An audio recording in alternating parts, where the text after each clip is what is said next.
Welcome to Comic Station, issue number 12 for March 20th, 2013. I am Paul Nisi from Front Towards Gamer. And I'm Scott Cates of the Comic Station. As usual, we go over our new releases, a few reviews, and another recommendation. The reviews today is from our newest member of Front Towards Gamer, Chaz King. You may notice him from before. He did a few previous reviews for us, and he is now a full member, so he gets to have 2 of his featured reviews on. Alright, welcome, and let's get going.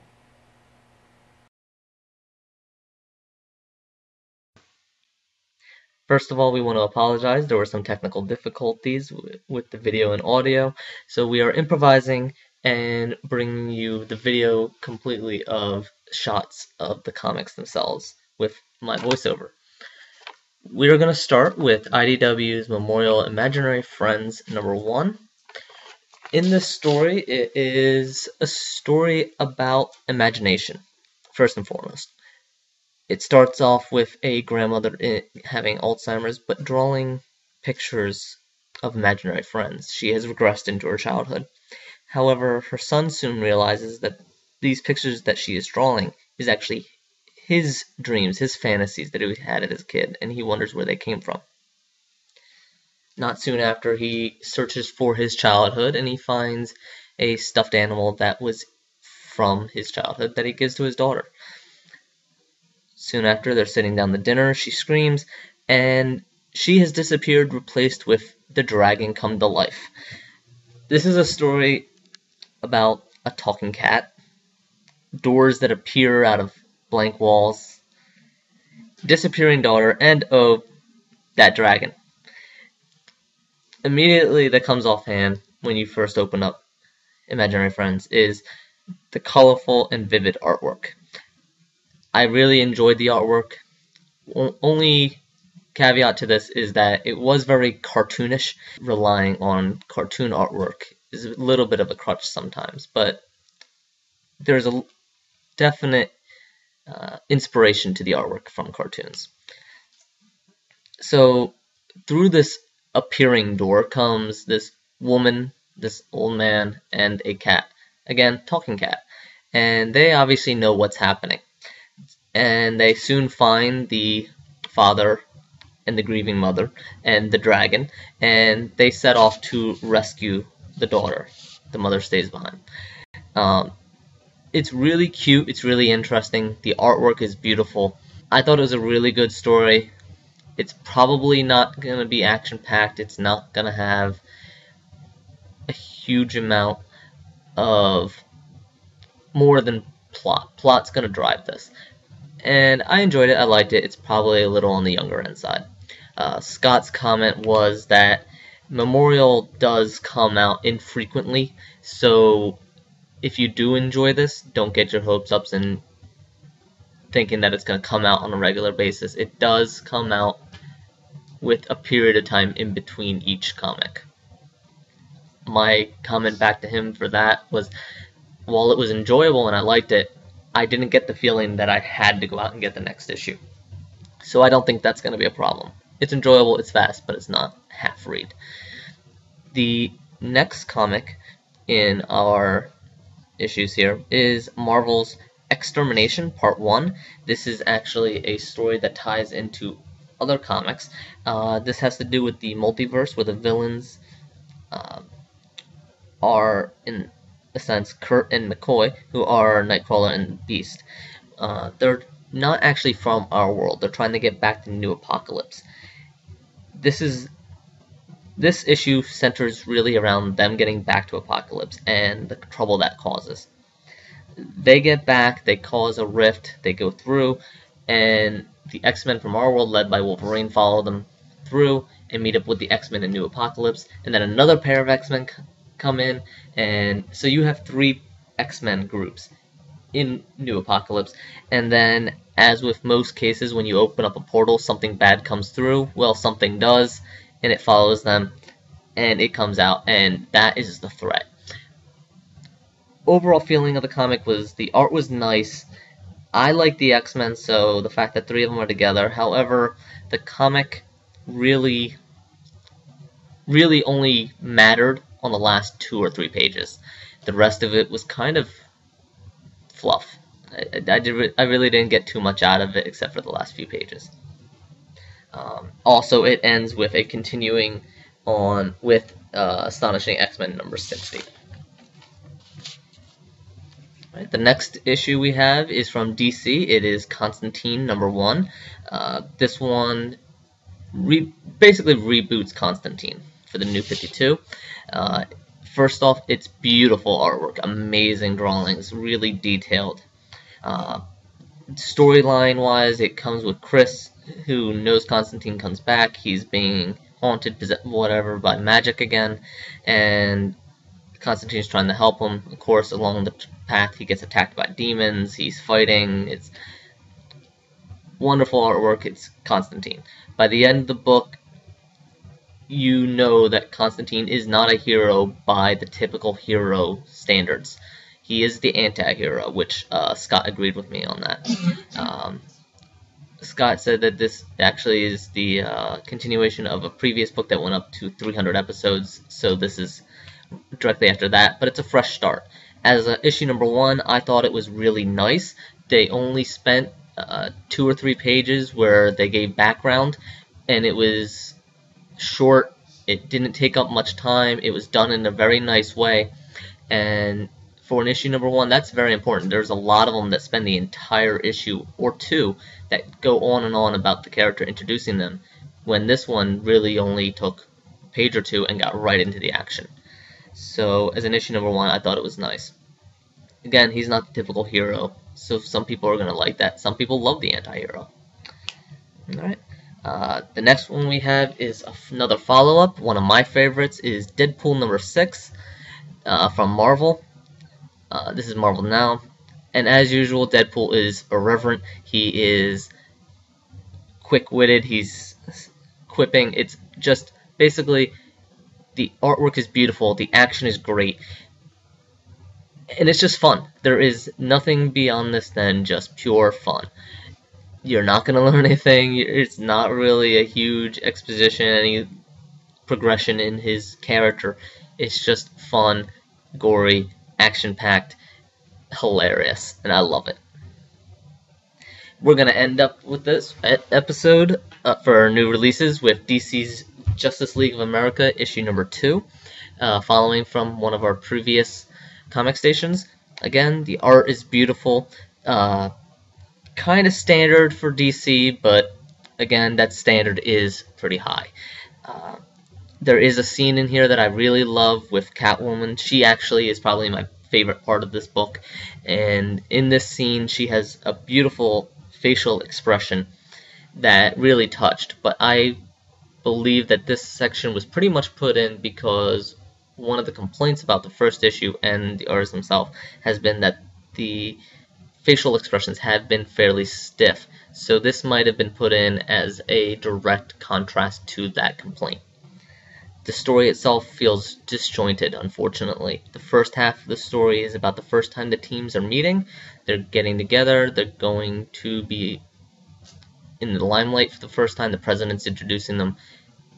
And everyone has to stay silent except Stargirl. I like the quips back and forth when everyone first meets each other, the little introduction to themselves. But nothing really gets done. It's kind of typical. The first half is also sandwiched between 2 mysteries. First off with the Scarecrow being essentially interviewed by a mysterious man in the secret society, and then the second half of the team actually going out into the field against the secret society that the Green Arrow in the first issue was running from. They, of course, find trouble, and that part is interesting. I liked that part, but it wasn't enough to raise the first half of the issue above the kind of mediocre start. The second half of the story is about John. Basically, he allows something to happen that made the president feel that he should allow this team to be made. Really, I felt it was added. It took way too long. It was just nothing really gripping. And that is basically sums up this issue of Justice League of America. It's okay, it's nice, the artwork's nice, the story is just kind of and in overall the issue is just mediocre, which is kind of a shame because the first issue, even though it was the typical getting the group together for the first time, I thought they did a good job. And for them to step back from a good job back down to a mediocre on the second issue kind of makes me disappointed. You kind of expect the first issue to get better after that. Now, Scott typically believes that you need to get 3 or 4 episodes into a new series for comic books for it to really start ramping up. So this may need some more time, but it's just a disappointment on issue number 2.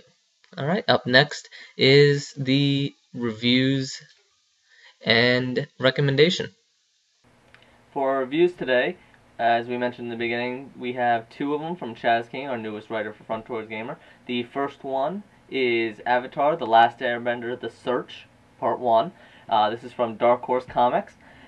It sets out and follows directly after the original anime, where Aang and Zuko and everybody get back together, basically. And this sets out, as Chaz says, sets out to clear up some of the remaining mysteries from the first Avatar.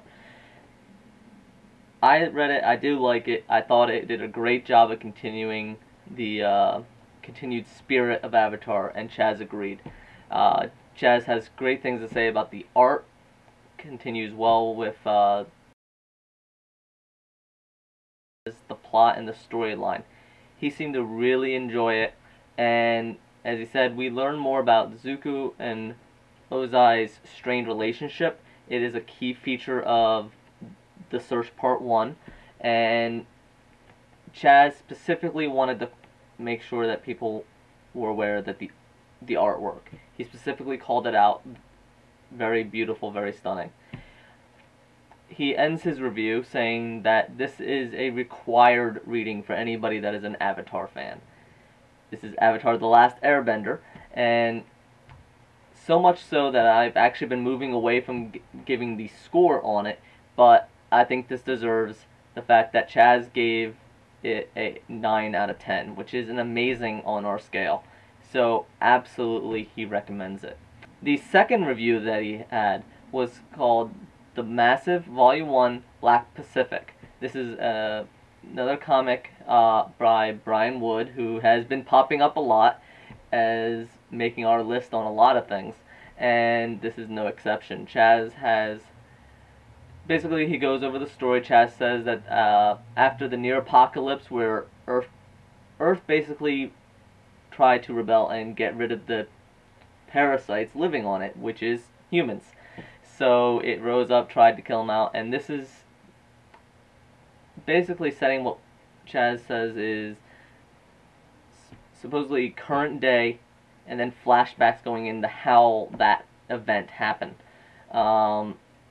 It follows the crew of the ship called the Capital. They're fighting to survive, and it's really centered around the inhabitants of this ship. It's really a lot more about the people in this than actual events or action. He did have a few minor gripes. He said that the pacing was, after you were done, not too much had happened. You learn a lot about the characters, but as far as progression goes, there's not really too much. And the flashbacks have kind of a tinged effect on the artwork that he thought was a shame.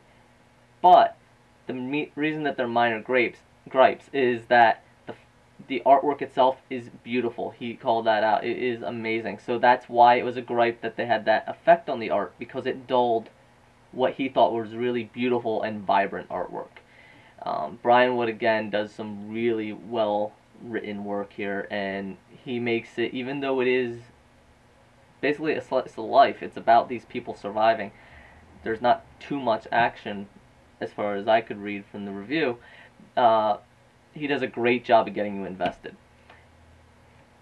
And he wanted to make sure everyone knew that these minor gripes in no way take away. It doesn't detract from the great story and beautiful artwork, and he recommended it as well. If you want to see the full review and his final score on that one, you can check fronttowardgamer.com. They are both up there, and there should be a link in the article as well for this video. All right, and we have a recommendation today. Well, I'm following up last week with the second issue of Dead Man's Party. These are the 2 of 4, potentially 5, but right now it looks like 4. The pacing in this has been brilliant, along with the artwork. Both Jeff Marsick, the writer, and Scott Barnett have just done a phenomenal job. They actually were both in our store here this past weekend. Very nice guys, but regardless of how nice they are, the work is actually brilliant. I love this. This is by far the best comic book I have read in quite a long time. You have to be able to get it at your local shop. If you can't, you can always contact us. We have plenty of copies here. But this is, I think, a must-read for anybody that likes spy thrillers, anything that has to do with hitmen. If you're a fan of Jason Statham movies, I mean, this has it all. So, really, get out and try to check it out. Dead Man's Party. It is rated mature, nudity, violence, language, but it's well worth the read. Trust me. Yeah, everything I read on the first issue, I haven't had a chance to read the second one yet. Beautiful artwork, photorealistic, almost pencil drawing, and the storyline was really gripping and entertaining. So, definitely agree. All right, this has been issue number 12 for the Comic Station for March 20th, 2013. As always, feel free to leave any comments, recommendations, anything we missed here, anything you'd like to see more of. Let us know, and we will see you next week. See you.